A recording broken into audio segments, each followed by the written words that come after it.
तो नहीं चली गेंदबाजी, नतीजा ये कि हार गए भारतीय टीम मोहाली की बाजी। नमस्कार, रणनीत में आपका स्वागत है। मैं हूं राजीव मिश्रा। आज बात करेंगे मोहाली में खेले गए पहले टी20 मुकाबले की, जहां पर भारतीय टीम चारों खाने चित हो गई। एक समय ऐसा लग रहा था 208 रन बनाने के बाद कि भारतीय टीम यह मुकाबला जीतने में कामयाब रहेगी, लेकिन ऐसा नहीं हुआ। मुकाबला हाथ से निकला, बाजी हाथ से निकली और एक बार फिर भारतीय गेंदबाजी की कलई खुल गई। भारतीय गेंदबाजों के इस खराब प्रदर्शन पे बातचीत करेंगे, साथ ही बात भारतीय कप्तान की भी करेंगे, भारतीय फील्डर्स की करेंगे। 3 कैचेस छोड़े गए इस मुकाबले में और तीनों ही कैच कितना बड़ा सिरदर्द साबित हुए भारतीय टीम के लिए, इस पर भी बात करेंगे। क्योंकि अक्सर कहा जाता है कैचेस विन मैचेस, और अगर आप कैच लगातार छोड़ेंगे तो फिर यहां पर जीत की गुंजाइश बिल्कुल ना के बराबर हो जाती है। अब चर्चा की शुरुआत कर लेते हैं। हमारे साथ हमारे क्रिकेट एक्सपर्ट्स का पैनल जुड़ चुका है। हमारे साथ इस समय सबा भाई हैं और साथ ही राजकुमार शर्मा जी हमारे साथ इस समय जुड़ चुके हैं। राजकुमार सर, कैसे आप देख रहे हैं इस हार को? ये एशिया कप में अगर हम देखें, हम पाकिस्तान के खिलाफ 180 प्लस बनाते हैं, मुकाबला हार जाते हैं। श्रीलंका के खिलाफ हम 170 प्लस बनाते हैं, मुकाबला हार जाते हैं। और यहां पर तो अब 200 के ऊपर का टारगेट, यानी 209 रन बनाने थे ऑस्ट्रेलिया को मैच जीतने के लिए, और उन्होंने 4 गेंद रहते ही मुकाबला जीत लिया। एक बार फिर ये गेंदबाजी एक्सपोज हो गई, आपको लग रहा है? बिल्कुल राजीव, अनफॉर्चुनेट है कि इतना बड़ा स्कोर हम डिफेंड नहीं कर पाए, और मुझे लगता है कि कहीं ना कहीं हमारी गेंदबाजी एक्सपोज हुई है। अगर आप अक्षर पटेल को छोड़ दें तो सभी गेंदबाजों ने 11-12 रन की एवरेज से रन दिए हैं, जो कि बहुत अनफॉर्चुनेट है। और डेथ बॉलिंग, मुझे लग रहा है कि भारत जो पहले परेशानी भारत की थी, काफी लंबे समय से चली आ रही थी, जो बुमराह के आने से थोड़ी ठीक हो गई थी, अब दोबारा वही परेशानी भारतीय टीम के लिए एक बहुत बड़ी परेशानी है कि हम अपने डेथ ओवर्स में गेंदबाजी अच्छी नहीं कर पा रहे हैं। हमारे पास ना यॉर्कर्स हैं ना स्लोअर वंस हैं, जो वेरिएशन चाहिए वहां पे डिफेंड करने के लिए, या वहां पर जो स्पीड चाहिए वो शायद हमारी गेंदबाजी में नहीं नजर आ रही है। उसी का नतीजा है कि इतना बड़ा स्कोर करने के बावजूद हम ये मैच हार गए। ओवर में 48 रन दिए। अगर हम बात करें भुवनेश्वर कुमार की, हर्षल पटेल का भी कुछ ऐसे ही हाल रहा। उमेश यादव ने सिर्फ 2 ओवर गेंदबाजी की। सबा भाई, ये तेज गेंदबाजी की समस्या कब खत्म होने वाली है?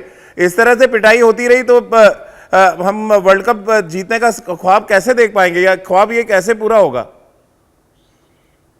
इस समस्या का हल ढूंढना होगा राजीव, नहीं तो बहुत देर हो जाएगी। और हम लोगों ने कई सारे बॉलर्स को इस्तेमाल किया है और किसी का भी असर देखने को मिल नहीं रहा है। इस मैच में जैसा कि राजकुमार ने भी कहा कि अक्षर पटेल को अगर हम हटा दें, उसके अलावा हर एक बॉलर जो है वो एक्सपेंसिव रहे।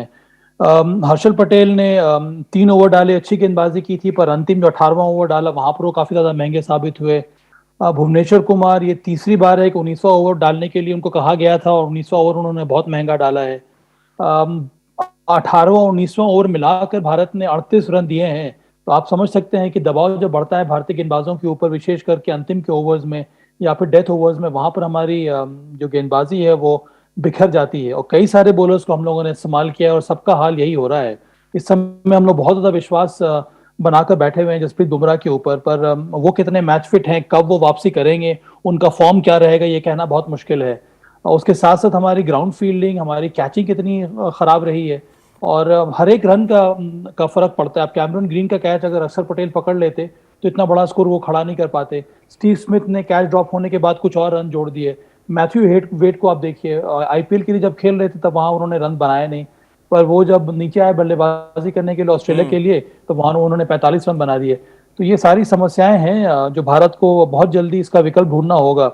हार्दिक पांड्या एक 6th बॉलर के रूप में आज वो गेंदबाजी कर रहे थे, चलिए वो एक प्रकार का कुशन था, पर दूसरी तरफ अगर हम देखें तो युजवेंद्र चहल ने अच्छी गेंदबाजी की नहीं। जिस लय से उनकी बॉलिंग करनी चाहिए थी, जो वेरिएशन होना चाहिए था, जो स्पीड से करनी चाहिए थी, वो आज उन्होंने की नहीं। सीधा उन्होंने फ्लैट गेंदें डाली, और अगर आप फ्लैट गेंदें डाल रहे हैं एक फ्लैट विकेट पर, तो उसका नतीजा यही होगा जो आज युजवेंद्र चहल की बॉलिंग में देखने को मिला।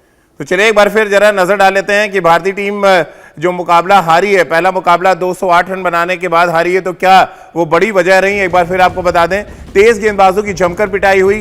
ग्रीन और मैथ्यू वेड ने पूरा फायदा उठाया खराब और लचीली गेंदबाजी का। इसके अलावा अगर हम बात करें, भारतीय टीम ने 3 कैच टपकाए हैं, यानी कि अक्षर पटेल ने कैच टपकाया पहले ग्रीन का, उन्होंने बड़ा स्कोर कर दिया। मैथ्यू वेड का कैच छोड़ा कॉटन बोल्ट हर्षल पटेल ने, तो उन्होंने मैच को फिनिश कर दिया। और कुल मिलाकर अगर आप खराब गेंदबाजी कर रहे हैं और उसके बाद बैकअप अगर आपको फील्डर्स का नहीं मिलेगा तो फिर आप मुकाबला नहीं जीत पाएंगे। एक बार फिर आपको बता दें, तेज गेंदबाजों की बहुत जमकर पिटाई हुई। ग्रीन ने लगभग 200 के स्ट्राइक रेट से बल्लेबाजी की और कुछ वैसे ही मैच को फिनिश करने का काम मैथ्यू वेड ने किया। और उसके बाद रही सही कसर भारतीय गेंदबाजों ने।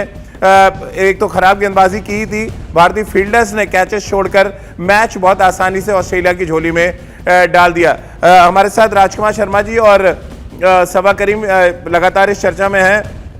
सबा भाई, अगर दो टॉप ऑर्डर के आपके यानी दो टॉप क्लास गेंदबाज 10 के ऊपर से एवरेज से लगातार रन दे रहे हो, फिर तो चिंता का सबब है। हर्षल पटेल को इतनी उम्मीद के साथ हम ले आए, 4 में 49 रन। और सबसे इंपॉर्टेंट फैक्टर कि ऑस्ट्रेलिया की स्ट्रेंथ पे आप गेंदबाजी कर रहे हैं, लगातार शॉर्ट पिच गेंदबाजी, वो चाहे ग्रीन के खिलाफ हो या मैथ्यू वेड ने जिस तरह से अंतिम के ओवर से पुल और आपको मारे हैं, शॉर्ट आर्म जैब्स मारे, वो दिखाता है कि आपकी जो प्लानिंग बिल्कुल उल्टी थी। आप ऑस्ट्रेलिया की स्ट्रेंथ पे गेंदबाजी कर रहे हैं।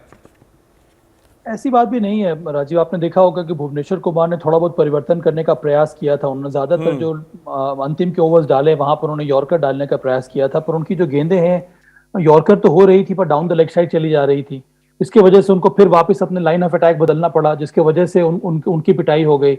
हर्षल पटेल जिस तरह की गेंदबाजी करते हैं और जिस तरह का विकेट है मोहाली का, यहाँ पर अगर बल्लेबाज तैयार है कि अब ज्यादातर मैं प्रयास करूंगा प्रहार करने के लिए सिर्फ स्लोअर डिलीवरी पे ही, तब उसको अंदाजा मिल जाता है क्योंकि इस विकेट में वो ग्रिप है नहीं। इसीलिए मुझे लगता है कि हमें एक ऐसे बॉलर की जरूरत है जिसकी जो सटीक गेंदबाजी करे और जिसकी लेंथ सही होनी चाहिए, जो गति के साथ कम से कम वो यॉर्कर लेंथ डाले। अब अगर हम ऑस्ट्रेलिया के गेंदबाजों को भी देखेंगे तो उनकी भी अंतिम ओवर्स में पिटाई हुई है, ऐसी बात नहीं कि उनकी पिटाई नहीं हुई है। हार्दिक पांड्या ने लाजवाब बल्लेबाजी की, पर ओवरऑल अगर हम देखेंगे तो भारत की ने सबसे बड़ी गलती ये की कि हमने 3 कैचेस छोड़े, जिसकी वजह से उनके सेट बैट्समैन को मौका मिल गया। और उसके बाद जब आप टारगेट को डिफेंड कर रहे हैं, वहां पर बहुत ज्यादा जरूरी है कि आप अनुशासन के साथ गेंदबाजी करें, जो देखने को मिलना नहीं। चाहे वो लेंथ की अगर हम बात करें या फिर हम डायरेक्शन की बात करें, दोनों में हम लोगों ने बहुत सारी गलतियां की हैं आज के इस मैच में।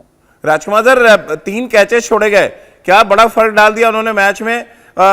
हमने ग्रीन का कैच छोड़ा जब वो लगभग 25-30 रन पे थे, उन्होंने 50 से ऊपर रन बना दिए। मैथ्यू वेड का कॉटन बोल्ट छोड़ा, उन्होंने मैच जिता दिया। ये फील्डिंग भी एक बड़ा एस्पेक्ट रही, लग रहा है आपको भारतीय टीम के हार में। 3 कैचेस छोड़े हमने आज।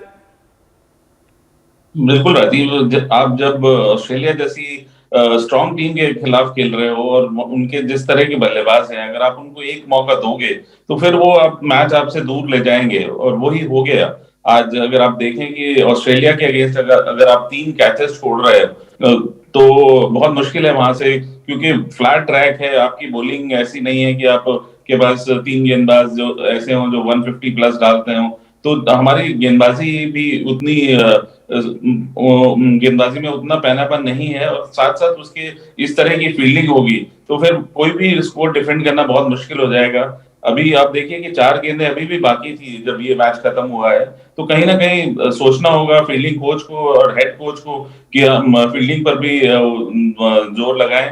और मुझे लगता है कि भारत को रीग्रुप होकर एक कैंप टाइप का लगाना होगा जहां पर प्रिपरेशन हो, क्योंकि मुझे नहीं लग रहा कि हमारे कैंप्स लग रहे हैं जहां पे फील्डिंग प्रैक्टिस हो रही हो। अगर आप एक मैच से एक दिन पहले आते हैं तो कोई भी बहुत ज्यादा फील्डिंग नहीं करता है, सब अपनी स्किल पे चले जाते हैं, सब बैट्समैन अपनी बैटिंग करने लगते हैं या बॉलर्स अपनी बॉलिंग करते हैं, और फील्डिंग थोड़ी सी नजरअंदाज हो रही है मुझे लग रहा है। तो कहीं ना कहीं सोचने की जरूरत है इस पार्ट में भी।